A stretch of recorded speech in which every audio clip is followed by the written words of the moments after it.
Hi friends, welcome to நித்ராதரோ channel. சப்பாத்திக்கு ரொம்ப ஈஸியாக டேஸ்டியாக ஒரு சைட் டிஷ் எப்படி பண்ணுறதுன்னு பார்த்துடலாமா? இது போல் நிறைய ஈஸியான ரெசிபிஸ் பார்க்கணுன்னா நம்ம சேனலை சப்ஸ்கிரைப் பண்ணி வச்சுக்கோங்க. அப்படியே வீடியோ பிடிச்சிருந்தா ஒரு லைக்கும் ஹைப்பும் பண்ணிடுங்க.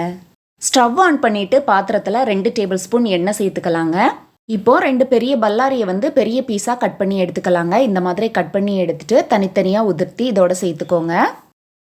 இதை இப்போ வதக்கி எடுத்துக்கலாங்க. இது கண்ணாடி பதம் வரணும், அந்த அளவுக்கு நல்லா வதக்கி எடுத்துக்கலாம். இப்போ பல்லாரி நல்லா வதங்கி வந்துடுச்சுங்க. இதை இப்போ நம்ம தனியாக ஒரு பாத்திரத்தில் எடுத்து வச்சுக்கலாம். இந்த அளவுக்கு வதங்கி வந்தால் போதும். இப்போ வதக்கின பல்லாரி எல்லாத்தையும் ஒரு பாத்திரத்தில் எடுத்து வச்சதும் இந்த பாத்திரத்திலேயே கொஞ்சமாக எண்ணெய் இருக்குங்க. அதோடவே 1 டேபிள் ஸ்பூன் எண்ணெய் மறுபடியும் சேர்த்துக்கலாம். எண்ணெய் சூடானதும் 1/2 டீஸ்பூன் சீரகம் சேர்த்துக்கலாங்க. கூடவே 2 பச்சை மிளகாவையும் 2ஆக கட் பண்ணிவிட்டு இதோட சேர்த்துக்கலாங்க.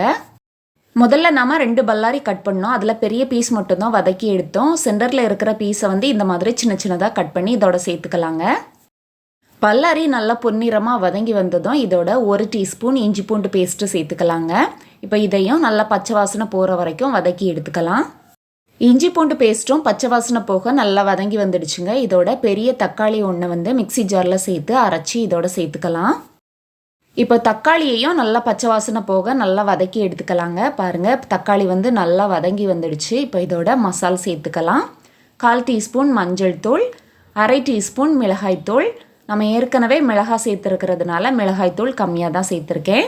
இதோடவே 1 டீஸ்பூன் மல்லித்தூள், 1/2 டீஸ்பூன் கரம் மசாலா சேர்த்துட்டு இதையும் 1 நிமிஷத்துக்கு வதக்கி எடுத்துக்கலாங்க. இது எல்லாத்தையுமே இப்போ பச்சை வாசனை போக வரைக்கும் நல்லா வதக்கி எடுத்தாச்சுங்க.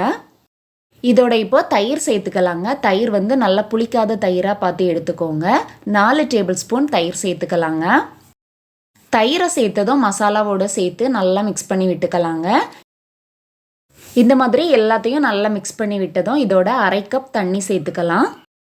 இதோட இப்போ தேவையான அளவு உப்பும் சேர்த்துட்டு தீயை லோ ஃப்ளேமில் வச்சுக்கலாங்க. ஒரு 3 நிமிஷத்துக்கு இது நல்லா கொதி வரட்டும். இப்போ 3 நிமிஷம் ஆனதும் நம்ம வதக்கி வச்சுருந்த பல்லாரியை இதோட சேர்த்துடலாங்க. பல்லாரியை சேர்த்ததும் எல்லாத்தையும் ஒரு வாட்டி கலந்து விட்டுடலாங்க. இப்போ மறுபடியும் ஒரு 3 நிமிஷத்துக்கு நல்லா கொதி வரட்டும். இப்போ இது நல்லா கொதி எண்ணெயெல்லாம் பிரிஞ்சு வந்துடுச்சுங்க. இதோட கொஞ்சமாக மல்லி இலை சேர்த்துக்கலாம். மல்லி இலை சேர்த்ததும் இதை ஒரு வாட்டி மிக்ஸ் பண்ணி விட்டுட்டு ஸ்டவ் ஆஃப் பண்ணிடலாங்க. இதை இப்போ சப்பாத்தியோட எடுத்து வச்சு சாப்பிட்டீங்கன்னா அவ்வளோ சூப்பராக இருக்குங்க. கண்டிப்பாக வீட்டில் ட்ரை பண்ணி பாருங்கள். ட்ரை பண்ணி பார்த்துட்டு எப்படி இருந்ததுன்னு சொல்லுங்கள். வீடியோ பிடிச்சிருந்தா லைக் பண்ணுங்கள், ஷேர் பண்ணுங்கள். தேங்க்ஸ் ஃபார் வாட்சிங்.